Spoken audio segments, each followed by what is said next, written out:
নমস্কার, আমার family Haripriya spiritual family. অনেকেই আমাকে বলেন যে যুগ পরিবর্তন নিয়ে কিছু কথা বলতে। অলরেডি মানুষের মনের মধ্যে যুগ পরিবর্তন নিয়ে কিছু জিনিস সাবকনসিয়াসে গেঁথে আছে। যেমন যুগ 4,32,000 4,32,000 বছরের, এবং তারা ওই রটনা মানে ওই যে বই, ওই গ্রন্থে লেখা, ওটা নিয়েই কথা বলতে থাকেন। একটু যদি আপনি চিন্তা করেন যে কলি যখন এই সমস্ত পৃথিবীতে একটা ইলিউশন সৃষ্টি করেছে, আমাদেরকে কি করা হয়েছে, আমাদেরকে কোয়ারেন্টাইন করে দেওয়া হয়েছে। সেখানে কলি এক গ্রন্থগুলোকে কি এডিট করতে পারে না? আপনি যদি একটু খেয়াল করেন তাহলে দেখবেন যে আমাদের সমস্ত বড় বড় গ্রন্থাগারগুলোকে পুরানো হয়েছে, যেমন নালন্দা।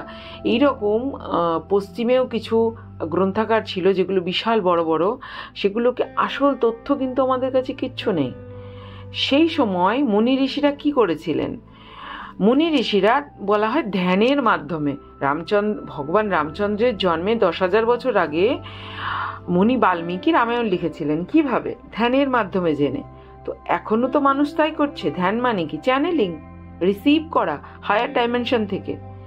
এখনো আমাদের মতন যারা স্পিরিচুয়াল বিইং, আমি খুব ছোট মানুষ, আমি নিজেকে এত বড় কিছু বলছি না, কিন্তু এখনো মানুষ সেইভাবেই চ্যানেলিং করছে, সেইভাবেই তারা হায়ার ডাইমেনশনের মেসেজ রিসিভ করছে এবং বলছে। এবার কথা হচ্ছে যে এখন আমি একটি শব্দ ইউজ করলাম, পৃথিবী কোয়ারেন্টাইনে আছে। পৃথিবী কোয়ারেন্টাইনে আছে সেটার প্রমাণ কি, আর কেন আছে কোয়ারেন্টাইনে? দুটো প্রশ্ন। পৃথিবী কোয়ারেন্টাইনে আছে এর প্রমাণ হলো, আপনি যদি পুরনো গ্রন্থগুলো দেখেন, সব কিছুতে এডিট করা হয়নি। যেগুলো কলি রাক্ষসের জন্য ক্ষতিকর নয়, অথচ সেই গ্রন্থগুলোকে সত্যি মনে হবে, সেগুলো আছে।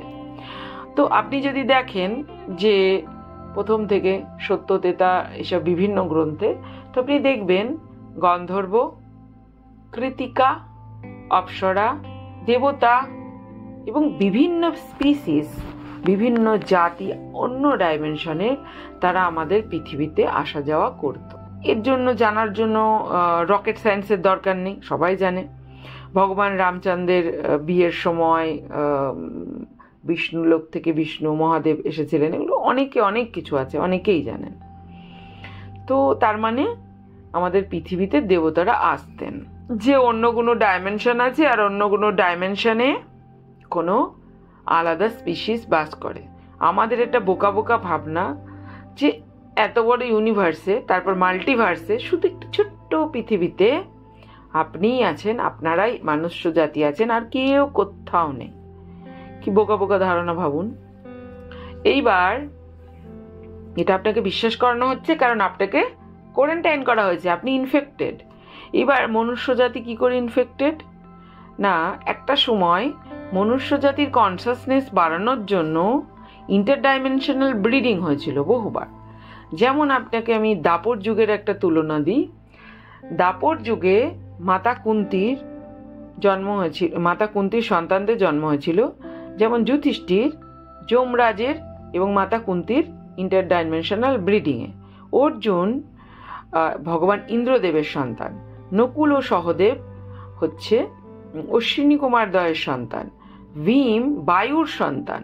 তো ইন্টারডাইমেনশনাল ব্রিডিং হয়েছিল বিভিন্ন শক্তি মনুষ্য জাতির মধ্যে, কারণ আসল মানুষরা হচ্ছে এঞ্জেলিক হিউম্যান, অর্থাৎ মাতা আদিতির থেকে তারা এসছে, দেবতাদের সন্তান।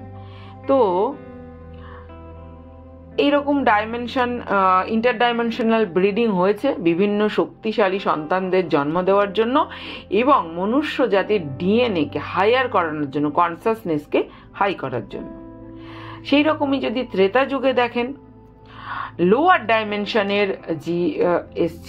ডাইমেনশন থেকে রাবণের মা মাতা কেকশী বিষশ্রবা মুনির সঙ্গে ইন্টারডাইমেনশনাল ব্রিডিং করেছিলেন। উনি এসেছিলেন কোথা থেকে? রাক্ষস। উনি এসেছিলেন বিতল থেকে, বোধ হয় বিতল, যাই হোক আমি ভুলও হতে পারি, তবে আমাদের যে সপ্ত তল আছে, নিচে অতল, বিতল, সুতল, তলাতল, রসাতল, সেই একটি তল থেকে এসেছিলেন। এবং উনি এসেছিলেন কোথায়? ভূলোকে, থার্ড ডাইমেনশনে। ওগুলো হচ্ছে মাইনাস ডাইমেনশন, নিচের ডাইমেনশন। তো থার্ড ডাইমেনশনে এসেছিলেন। এবার উনি কি করেছিলেন? বিশ্বশ্রবা মুনি, যিনি হচ্ছিলেন একজন ব্রাহ্মণ এবং মনুষ্য মুনি, তার সঙ্গে ব্রিড করেছিলেন, সন্তান জন্ম দিয়েছিলেন।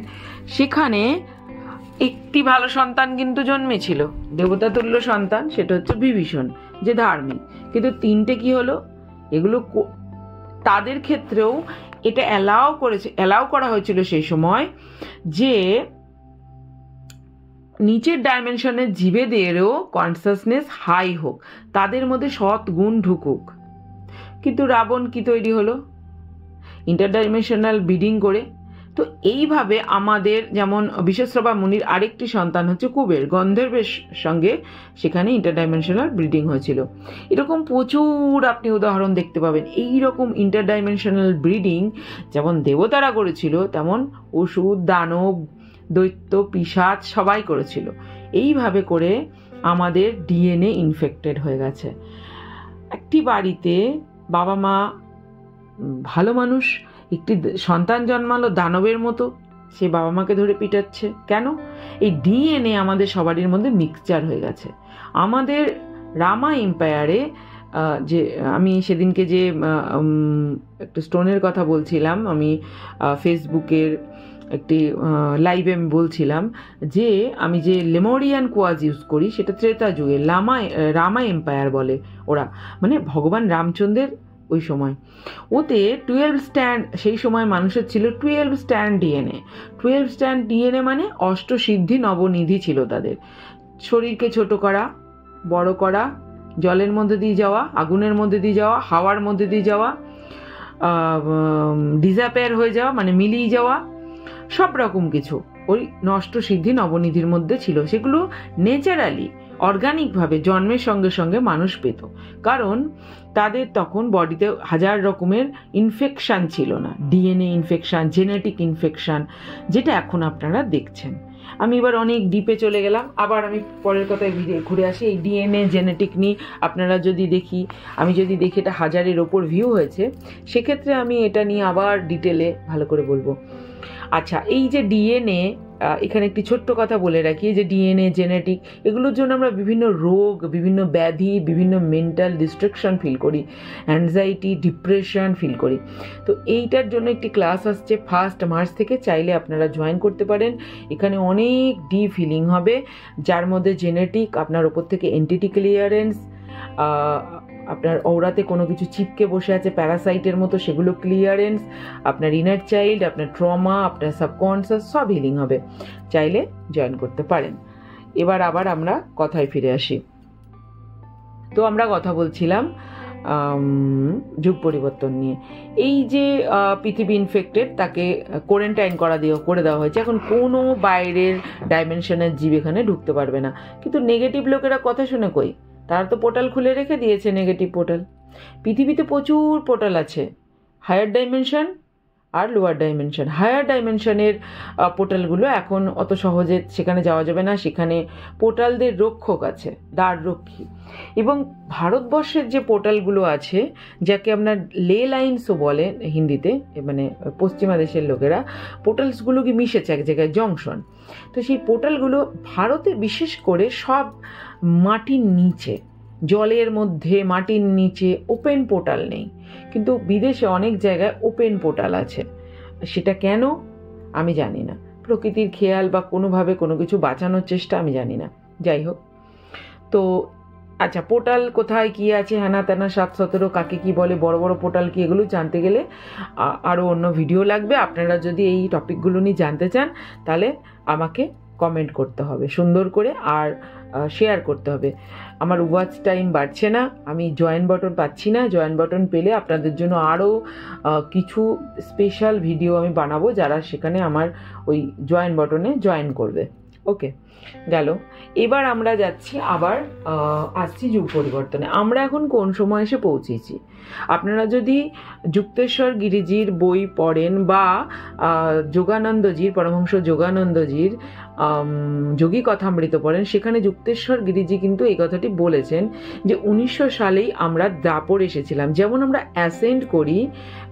ডিসেন্ড করি সত্য, ত্রেতা, দাপর, কলি, সেইভাবেই কিন্তু আমরা অ্যাসেন্ড করি। মানে এমন নয় যে কলি থেকে সরাসরি আমরা সত্যে যাব। আমরা কিভাবে যাই? কলি, দাপর, ত্রেতা, সত্য, এইভাবে অ্যাসেন্ডিং। সূর্যের একটা সাইকেল, পুরো সাইকেলটা হচ্ছে 26,000 বছরের। 25,000 বছর, 5 করে চারটে হচ্ছে 5 করেই হচ্ছে তো, হ্যাঁ 5 করে 5,000 বছর করে মোটামুটি ধরা হচ্ছে। 4টে যুগ, এখানে কম বেশি হতে পারে। যে এই যুগের যে এই কালচক্রের যে মূল হোতা হচ্ছে কাল ভৈরব, এবং কালচক্রের একজন ভৈরব থাকেন, প্রত্যেকবার সিলেক্টেড হন। যেমন এখনকার আমাদের ভৈরব হচ্ছেন কালচক্রের, আমাদের ভৈরব হচ্ছেন বাবাজি মহারাজ, অনেকে ওনাকে মহাবতার বাবাজিও বলেন। তো বাবাজি মহারাজ, তো উনি সিলেক্ট করেন যে কোন সময় কতটা থাকবে না, কি হবে ব্যবস্থিত সেটা, এবং ভগবান বিষ্ণু সেই অনুপাতে অবতার নেন বা নেন না, বা সেই কনসাসনেস আসে, এটা হতে পারে। অবতারবাদটাও আমার খানিকটা অদ্ভুত লাগে, কিছুটা জিনিস সিমিলারিটি লাগে, যে কোনো মানুষের ভেতরে সেই এনার্জিটা ক্রিয়েট হয়। যাই হোক, তো এবার আমরা এসেছি, আমরা এই 26,000 বছর সাইকেল পূরণ করেছি।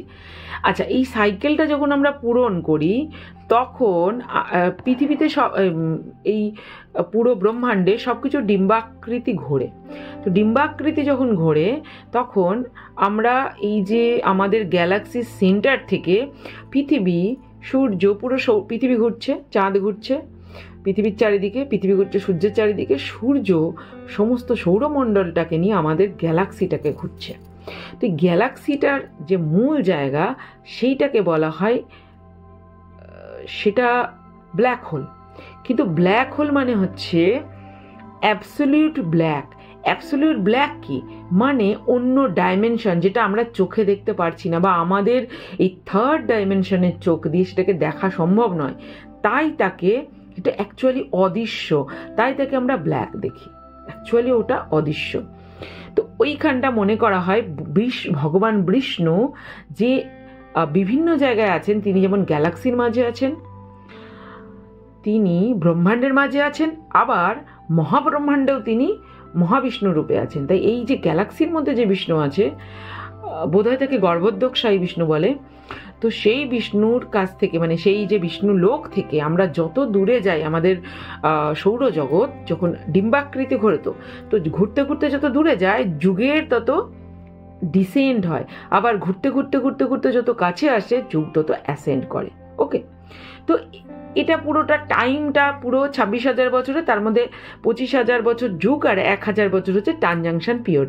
কিন্তু এই জিনিসটাকে কখনোই অ্যাবসলিউট মানা যাবে না, কারণ আমরা মায়াতে বাস করি, সিমুলেশনে, ম্যাট্রিক্সে। এটা সম্পূর্ণরূপেই ওই সময়কার ভৈরবের ওপর নির্ভর করে, যিনি কাল ভৈরব, যিনি কালচক্রের যিনি মূল মহাদেব, তিনি যাকে ভৈরব গড়েছেন, সে দায়িত্বে থাকে, এবং তিনি ডিসাইড করেন যে কতটা কি হবে, যুগ কতটা কি হবে, তিনি প্রয়োজন অনুসারে তার কমানো বাড়ানো করেন। এই সম্বন্ধে অ্যাবসলিউট সত্য জানা অসম্ভব। এই প্রসঙ্গে একটি ছোট্ট কথা বলে রাখি। একবার মহাবতার বাবাজি এই পিরিয়ডটাকে দেখতে গিয়েছিলেন, যে কখন যুগ পরিবর্তন হয়ে আমরা হায়ার কনসাসনেস, মানে গোল্ডেন এজে, সত্যযুগে পৌঁছাচ্ছি। তো তিনি যতবার দেখছেন, ততবার আলাদা আলাদা জিনিসপত্র দেখতে পাচ্ছেন। তখন তিনি ভগবান মহাকালের কাছে গেলেন, এবং যিনি কালচক্রের মূল, তাকে জিজ্ঞেস করলেন যে আমি প্রতিবার যখন এই ট্রানজাংশন পিরিয়ডে যাচ্ছি, আলাদা কেন দেখছি? তো তখন মহাদেব বললেন, একে দেখা যায় না, তুমি প্রতিবার কি করছো, প্যারালাল ইউনিভার্সে যাচ্ছ, একে দেখা যায় না, একে বাঁচতে হয়, একে দেখা যায় না, একে কেউ দেখতে পাবে না, একে বাঁচতে হবে। এমনকি আমাদের ভৈরবও দেখতে পাচ্ছেন না, যে এই সময়কার সময়ের রক্ষক, তিনি অবধি এটাকে দেখতে পাচ্ছে না, তাকে অবধি বাঁচতে হবে এটাকে। তো এখন আমরা আচ্ছা, এখানে এর একটি কথা, তাহলে আমরা কি করলাম, ডিসেন্ড যেমন করেছিলাম অ্যাসেন্ড করলাম, বাট অ্যাসেন্ড শুরু অনেক আগে থেকেই হয়েছে অ্যাসেন্ডিং। তো আমরা 1900 সালে আমরা এসে পৌঁছেছিলাম দাপর যুগে। ওকে, দাপর যুগে এসে পৌঁছলাম। সেই সময় বহু ঋষি মুনি আমাদের পৃথিবীতে জন্ম নিয়েছিলেন। সেই সময় থেকে প্রায় 300-400 বছর ধরে, যেমন ঋষি অরবিন্দ, বিভিন্ন ফ্রিডম ফাইটার, নেতাজি সুভাষচন্দ্র বোস, অনেকে জন্ম নিয়েছিলেন ওই সময়কালটাতে। এটার কারণ হচ্ছে এরা সব star seed, higher dimensional soul. এরা কেন এসেছিলেন?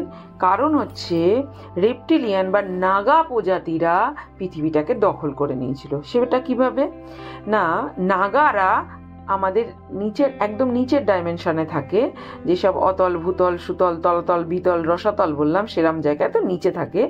তা সেখানে সূর্যের আলো মোটেই পৌঁছায় না, তারা স্যাঁতসেঁতে ঠান্ডা জায়গায় থাকে। তো তারা এসে ইন্টারডাইমেনশনাল ব্রিডিং করলো হিউম্যানের সাথে, এবং তারা বেছে নিল ইংল্যান্ডকে, কারণ সেখানটা ঠান্ডা, তাদের বাঁচার সুবিধা হবে। এবং তারা খাবার খুব কম খায়, তারা একটোপ্লাজম শোষে। আপনারা দেখবেন ইংল্যান্ডের খাবার, দেখবেন বাইরের দেশের, ওরা এত বড় প্লেটে খুব সুন্দর করে সাজিয়ে এইটুকুনি খাবার দেয়, কারণ ওদের খাবার অত দরকার পড়ে না, ওরা খাবার খেয়ে হজমও করতে পারে না। ওরা এখানে এসে প্রাণ শক্তিকে সাক করে, এই জন্য ওদের সারা পৃথিবী ওরা জয় করেছিল, ওরা প্রাণ শক্তি সাক করার জন্য। আরেকটি কথা, এই নাগা প্রজাতিরা আমাদের থেকে, হিউম্যানদের থেকে প্রচণ্ড অ্যাডভান্স আর প্রচণ্ড বুদ্ধিমান, ওই জন্যই ওইটুকু জায়গা হয়ে সারা পৃথিবীকে তারা দখল করেছিল। এইবার পৃথিবীকে মুক্ত করার জন্য ফ্রিডম ফাইটার এসছে, তারা সব স্টার সিড, তারা সব নক্ষত্র মানুষ, তারা সব হায়ার ডাইমেনশনাল সোল সেই সময় এসেছিল। তারা পৃথিবীকে একটি নতুন ঊর্জা দিতে, এবং সেই সময় কোনো টাইম ফিক্স ছিল না যে কখন দাপর শেষ হবে, কখন ত্রেতা শুরু হবে। কিন্তু মহাত্মা গান্ধীকে, আমার যতদূর জানা, মহাত্মা গান্ধীকে একটা অফার এসেছিল যে আপনি এটাকে এইভাবে পরিবর্তন করতে পারেন। উনি সেই শক্তিটা কিন্তু দেখাননি, ঠিক আছে। তো সেই সময় একজন ছিলেন নেতাজি সুভাষচন্দ্র বোস, যাকে ইংল্যান্ড আজ পর্যন্ত ভয় পায়, এবং ওনার আজ পর্যন্ত ইংল্যান্ডের কাছে ভারতের চুক্তিবদ্ধ, কোনোদিন যদি নেতাজিকে খুঁজে পায় তবু তাকে ফেরত দিতে হবে। কেন? কারণ রেপটিলিয়ানরা এই হায়ার ডাইমেনশনাল, ইনি ছিলেন অ্যাসেন্ডিং মাস্টার লেভেলের সোল, 12 ডাইমেনশনেরও ওপরের সোল, এনাকে ভয় পেত সোজা কথায়। পরবর্তীকালে আমার যতদূর ফিল হয় উনি গুমনামি বাবা হিসাবে ছিলেন, এবং পরবর্তীকালে উনি সাম্ভালা চলে যান, ঠিক আছে। আপনারা যদি ভবিষ্যমালিকা শুনে থাকেন, সেখানে একটি কথা আছে যে মৃত নেতা ফিরে আসবে। আমার মনে হয় মৃত নেতা ফিরে আসবে, কার কথা বলা হয়েছিল ভবিষ্যমালিকাতে? পঞ্চসখার দ্বারা। মৃত নেতা ফিরে আসবে, যাকে এক সময় ভারতবর্ষের লোক হৃদয়ে রাখত, সেটা একমাত্র নেতাজি সুভাষচন্দ্র বোস, ঠিক আছে। আচ্ছা, আবার আমি অন্য লাইনে চলে যাচ্ছি, কারণ এত ওয়াস্ট জিনিস যে একটা ভিডিওতে বলে সম্ভব না। আপনারা বিভিন্ন টপিকগুলো লিখে আমাকে অবশ্যই কমেন্ট করবেন, আমি একটা একটা করে ভিডিও বানানোর চেষ্টা করব, এই বিষয়ে আলোকপাত করার যতটুকুনি আমার নলেজ। ওকে, তো এবার আমরা এসেছি, ওই সময় অলরেডি শুরু হয়ে গিয়েছিল দাপর যুগ। দাপর যুগ কিসের যুগ? দাপর যুগ হচ্ছে ভালোবাসার যুগ, আনকন্ডিশনাল লাভের যুগ। তো ফ্রিডম ফাইটাররা আনকন্ডিশনাল লাভ দেখিয়েছিল আমাদের প্রতি, যে দেশকে আমরা কি করব, ছাড়াবো। এবং শুধু ভারতবর্ষে না, সব জায়গাতেই ফ্রিডম ফাইটার ছিল, আমেরিকাতেও ছিল। এবং এরা আনকন্ডিশনাল লাভ মানে এরা 15 বছরে, ক্ষুদিরাম বসু মাত্র 16 বছরে দেশের জন্য প্রাণ দিয়েছিল। কতখানি হৃদয় থাকলে, কতখানি হৃদয়ে প্রেম থাকলে এটা করতে পারে। ভগৎ সিং, কতখানি প্রেম থাকলে মানুষের প্রতি, দেশের প্রতি থাকলে তারা এটা করতে পারে। তো এই জিনিসটা সেই সময় থেকেই শুরু হয়েছিল। তারপরে দাপর কখন শেষ হলো আমি জানি না। ত্রেতা শুরু হয়েও ত্রেতা শেষ হয়ে গেছে। ত্রেতা শেষে অ্যাকচুয়ালি প্রতিবার ত্রেতার শেষে রামচন্দ্রের জন্ম হয়, আর আমরা অযোধ্যায় রামচন্দ্রের জন্ম কিন্তু দেখেছি, যেটা একটা ঐতিহাসিক এবং খুব আধ্যাত্মিক ঘটনা। রামচন্দ্রের প্রাণ প্রতিষ্ঠা অর্থাৎ ত্রেতার শেষ, তার মানে আমরা একদম সত্য যুগের, মানে আমরা তো আবার অ্যাসেন্ডিং ডিসেন্ডিং যেমন করেছিলাম, এবার ত্রেতা থেকে সত্যতে। তো আমরা একটা এমন ফেজে এসে পৌঁছেছি যে ফেজটা ট্রানজাংশন পিরিয়ডের মূল 3টে ফেজ হয়, একদম লাস্ট ফেজ অনেকে বলছে ধ্বংস হবে, এই হবে সেই হবে, কিন্তু আমার মনে হয় যে মানুষ বেঁচেও থাকবে, ধ্বংসও হবে। এখন যদি পৃথিবীতে থার্ড ওয়ার্ল্ড ওয়ার হয়, তাহলে পৃথিবী কি করে বাঁচবে? মাদার আর্থ শেষ হয়ে যাবে।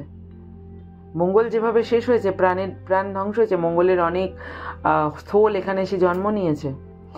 তো সেটা দেখুন, আমি একটি কথা বলি, যতবার ভগবান অবতার নিয়েছেন লাস্ট সত্যযুগ থেকে, যুদ্ধ হয়েছে, যুদ্ধের কারণে কি হয়? ভাইব্রেশন লো হয়ে যায়, যুদ্ধের কারণে মৃত্যু হয়, পেন হয়, দুঃখ হয়, অভাব হয়। তাহলে যখন এই লোয়ার ভাইব্রেশনগুলো যুদ্ধের মাধ্যমে আসে, কি করে যুদ্ধ আমাদেরকে অ্যাসেন্ড করবে? সত্যযুগে যুদ্ধ হয়ে ত্রেতা যুগ নেমেছে, তাহলে যুদ্ধ করে অ্যাসেন্ডিং তো হয়নি, ডিসেন্ডিং হয়েছে। ভগবান রামচন্দ্র রাবণের কাছে লোক পাঠিয়েছিল যে সীতাকে ফেরত দাও, যুদ্ধ তিনি করতে চাননি প্রথমে, কিন্তু রাবণ তো যুদ্ধ না করে ছাড়বে না। তো কি হলো? ত্রেতা শেষে রামচন্দ্র আসলো, রাবণকে মেরেও কি অ্যাসেন্ডিং হলো? মানে আমরা কি ত্রেতা থেকে সত্যে পৌঁছেছিলাম? না, তাহলে আবার দ্বাপরে এসে গেলাম, তাহলে ডিসেন্ডিং হলো। আবার দ্বাপরের শেষে ভগবান শ্রীকৃষ্ণ যখন পাশা খেলায় হারালো এবং ওদেরকে বনবাস এবং অজ্ঞাতবাস দিল পঞ্চপাণ্ডবকে, কৌরবেরা, সবকিছু হলো, দ্রৌপদীর বস্ত্রহরণ হলো, সবকিছু হলো, ফেমিনাইনকে ডমিনেট করা হলো, সবকিছু হলো। হওয়ার পর ভগবান শ্রীকৃষ্ণ কিন্তু দুর্যোধনের কাছে গিয়েছিলেন পাণ্ডবদের হয়ে, যে 5খানি গ্রাম দাও 5জন তোমার ভাইকে, 5খানি গ্রাম দাও মাত্র, তুমি তো সমগ্র ভারতের অধিকারী, শুধু 5খানি গ্রাম দাও ওদের। তো ধৃতরাষ্ট্র কি বলল? বিনা যুদ্ধে নাহি দিব সুচাগ্র ভূমি। তো দুর্যোধন যদি আপনি বলেন, তো দুর্যোধন হলো গান্ধারী আর ধৃতরাষ্ট্রের পুত্র। ধৃতরাষ্ট্র অন্ধ, যদি আপনি এটাকে সিম্বলাইজ দেখেন, ধৃতরাষ্ট্র অন্ধ, সে পুত্র মোহে অন্ধ, আর গান্ধারী চোখ থেকেও চোখ বেঁধে রেখেছে, দেখবো না, এটা একটা সিম্বল। গান্ধারী এবং ধৃতরাষ্ট্রের কোনো সন্তান অ্যালোটেড করেনি ভগবান ব্রহ্মা, কারণ বিচিত্র বীর্য, যে সময় ওই পিতামহ ভীষ্মের যিনি জেঠা কিংবা দাদু হবে, আমার ঠিক মনে পড়ছে না, তো আমি ছোটবেলায় পড়েছি অ্যাকচুয়ালি মহাভারত, একদম ছোটবেলায়। তো তিনি করেছিলেন কি, ভূমি পূজন করিয়েছিলেন কুরুক্ষেত্রের। এখানে একটি সংকল্পের শক্তি চলে আসছে, অর্থাৎ তিনি বলেছিলেন যে কোনো যুদ্ধ হলে এখানে হবে, কোনো যুদ্ধ যদি হয় কোথায় হবে, অর্থাৎ তিনি যুদ্ধকে সাবকনসিয়াসলি ডেকে আনলেন, একটি যুদ্ধক্ষেত্র বানালেন এবং তার ভূমি পূজন করালেন, যে যুদ্ধ যদি হয় তাহলে এখানেই হবে। তো কোথাও না কোথাও কি সেটা ম্যানিফেস্ট করলেন। এইবার এই কারণে এই যুদ্ধ হওয়ার ভয়ে ভগবান ব্রহ্মা সব জানেন, তো তিনি অ্যালাউড করেননি গান্ধারী এবং ধৃতরাষ্ট্রের জন্য কোনো সোল, তাদের সন্তান। এবার এরা ধরলো কি, এরা ব্যাসদেবকে ধরলো। ব্যাসদেব করলেন কি, টেস্ট টিউব বেবি করলেন, এই যে হাঁড়ির মধ্যে বাচ্চা হয়েছে, ঠিক আছে, এগুলো সব গল্প কথা, এগুলোই তো কলির এডিট করা ব্যাপার।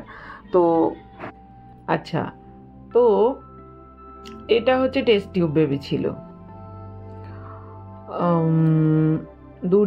ধৃতরাষ্ট্র এবং মাতা গান্ধারীর বীজ নিয়ে 100 মহিলার গর্ভে, 101 মহিলার গর্ভে স্থাপন করা হয়েছিল, এবং যেহেতু অ্যালটেড ছিল না সন্তান, ও আচ্ছা, এদের একটি কন্যা সন্তান অ্যালটেড ছিল, যেটি দুঃশলা।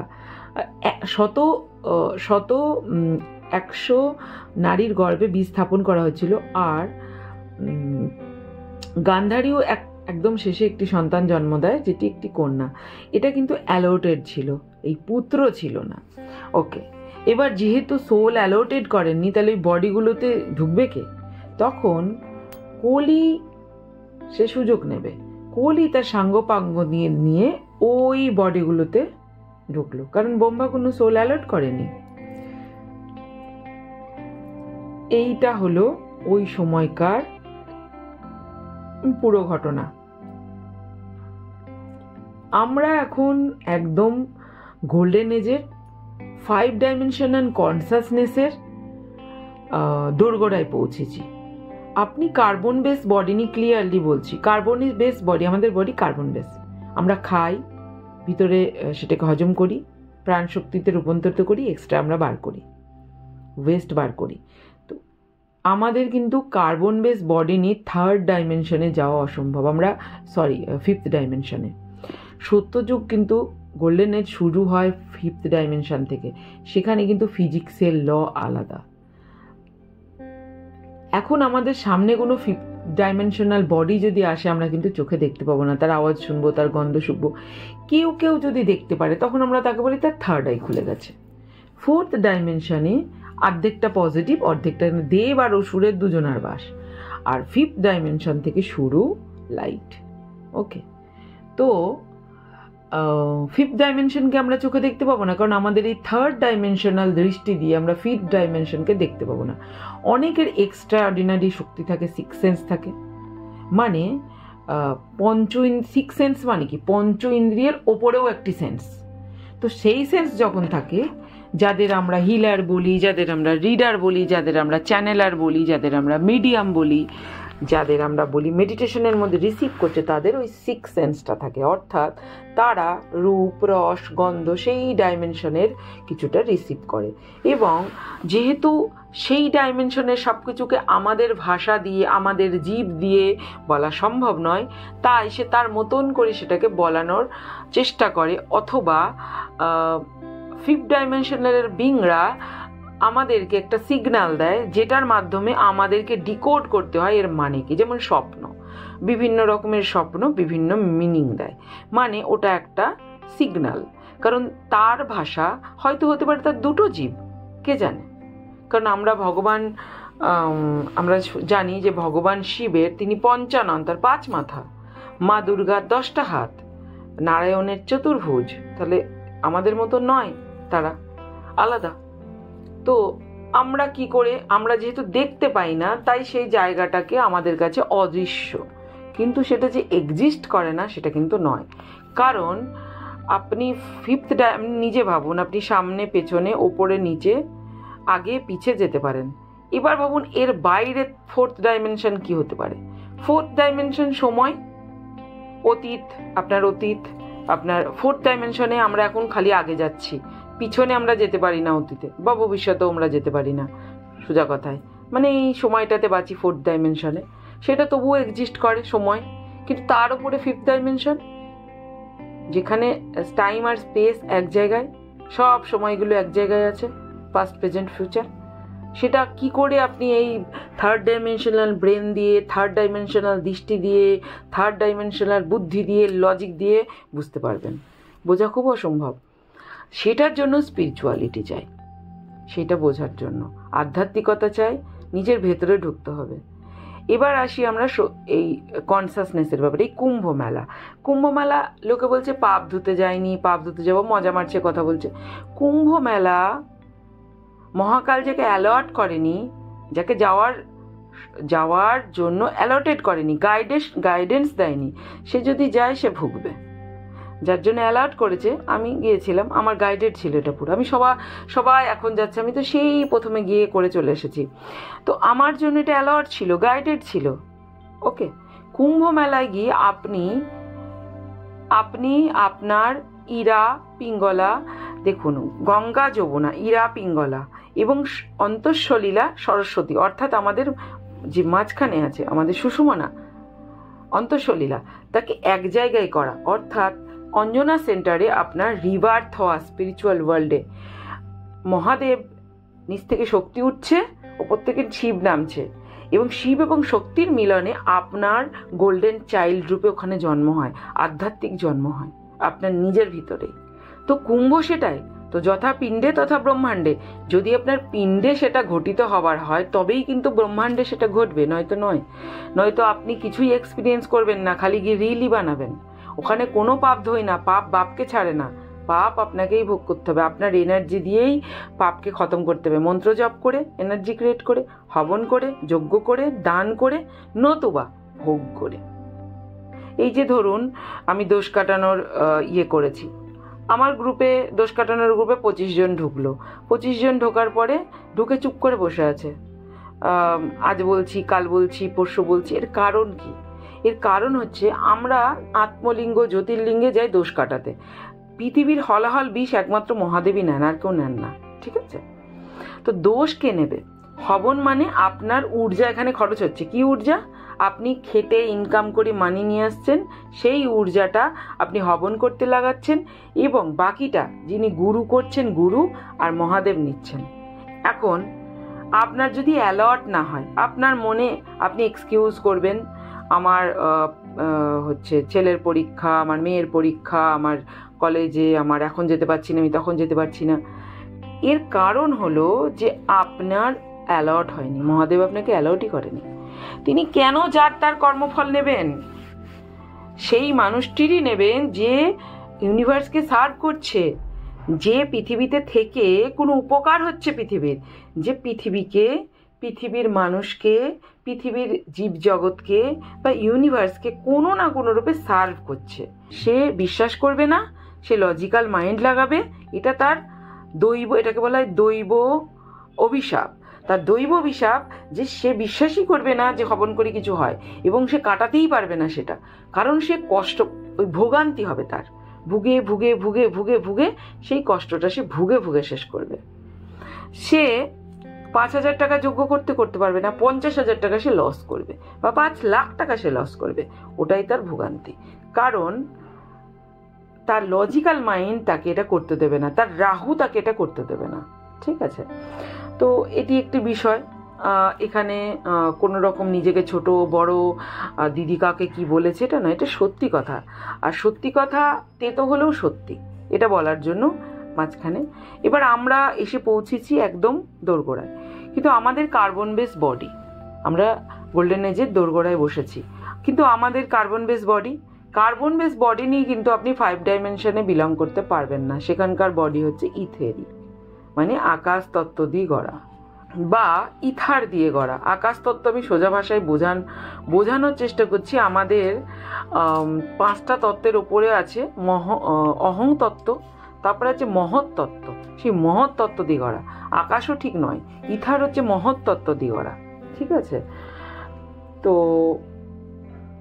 বডি কার্বন বেস, খাওয়া, শোয়া, আপনার লোয়ার ভাইব্রেশনে থাকা, আপনি কিন্তু এই যে পোর্টাল ক্রিয়েট হবে নিউ আর্থের, এই পোর্টাল দিয়ে আপনি যেতে পারবেন না, বিলং করতে না। বহু লোক দেখছেন যে ডিলিট হচ্ছে 2025-এ, অগ্নিকাণ্ড হচ্ছে, ট্রাঙ্কার ফেটে যাচ্ছে, কুম্ভে দেখলেন। এটার কারণ এটাই, কারণ এই পোর্টাল দিয়ে সবাই যাবে না। পোর্টাল দিয়ে যাওয়ার জন্য আপনার বডি, মাইন্ড, সোলকে তৈরি করতে হবে। আমাদের সুযোগ প্রচণ্ড, কেন? কারণ এখন পৃথিবী একটি ফোটন বেল্টের মধ্যে দিয়ে যাচ্ছে। পৃথিবী সৌরজগৎকে নিয়ে পুরো যে আমাদের গ্যালাক্সিকে রাউন্ড করছে, একটি ফোটন বেল্ট, একটি পুরো দরজা। ফোটন বেল্ট মানে একটি গোল ফোটন বেল্ট, তার মাঝখান দিয়ে যাচ্ছে একটি দরজা বলতে পারেন, ওটাও একটা পোর্টাল, ওটা একটা গ্যালাকটিক পোর্টালের মধ্যে যাচ্ছে, যেটা ফোটন কি করে, আপনার আগেকার দিনে কি হতো 20-25 বছর লাগতো সাধনা করতে, কুণ্ডলিনী জাগরণ করতে। এখন সেটাই আপনি 6 মাসে 1 বছরে করতে পারবেন, যদি আপনি মন লাগিয়ে মন্ত্র সাধনা, গুরু ধরে মন্ত্র সাধনা, কুণ্ডলিনী সাধনা, ক্রিয়া যোগ আপনি যদি প্র্যাকটিস করেন ডেইলি, বাড়িতে বসেই আপনি প্র্যাকটিস করতে পারেন। কিন্তু এটা যখন আপনি, এটাই আপনাকে করতে হবে, এটাই কাজ, এটা না করলে হবে না। আপনার ডিউটি আপনাকে করতে হবে। আর আপনার একটা ছাপ রাখতে হবে যে আমি আমার উদ্দেশ্য কি পৃথিবীতে আসার। খাওয়া, শোয়া, সিরিয়াল দেখা, পৃথিবী কিন্তু তাকেই রাখবে যার উদ্দেশ্য আছে। সে নিউ আর্ট থেকে কিছু করতে পারবে, ক্রিয়েট করতে পারবে।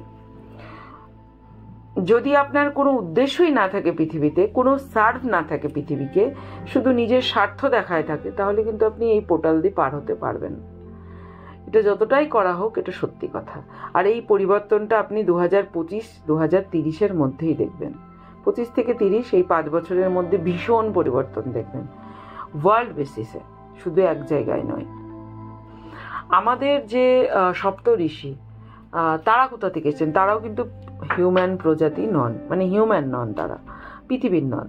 তারা আমাদের সব থেকে কাছের স্টার সিস্টেম পেলেডিয়া থেকে এসছে, যেটাকে পেলেডিয়ান স্টার সিস্টেম বা আমরা সপ্ত ঋষি বলি। এই জন্য আমরা আবার পশ্চিম দেশে ওটাকে বলা হয় 7 সিস্টার, যেটাকে আমরা সপ্ত ঋষি বলি। এই সপ্ত ঋষি প্রচণ্ড লম্বা, টিকালো নাক, এদেরকে আর্য বলা হয়। এই আর্য কথাটা, আর্য অনার্য, এত কথা নিয়ে এত ইতিহাসে লেখালেখি, এরাই আর্য। ঠিক আছে? ক্যারিবিয়ান সাগর কাশ্যপ মুনির নামে হয়েছিল, অতদূর পর্যন্ত ভারতবর্ষ বিস্তৃত ছিল। তো আজকে এটুকুই। বাকি যারা ক্লাস করতে চান ক্লাসে জয়েন করতে পারেন, যারা রিডিং চান রিডিং করতে পারেন। কোনো রকম নলেজের জন্য যদি আপনি কোনো রকম সেশন চান, আপনি আমার দোকানের নাম্বারে হোয়াটসঅ্যাপ করতে পারেন। আমাদের ইউটিউব চ্যানেলটি লাইক, কমেন্ট, সাবস্ক্রাইব করার অনুরোধ রইল। ভিডিওটি শেয়ার করবেন। ধন্যবাদ।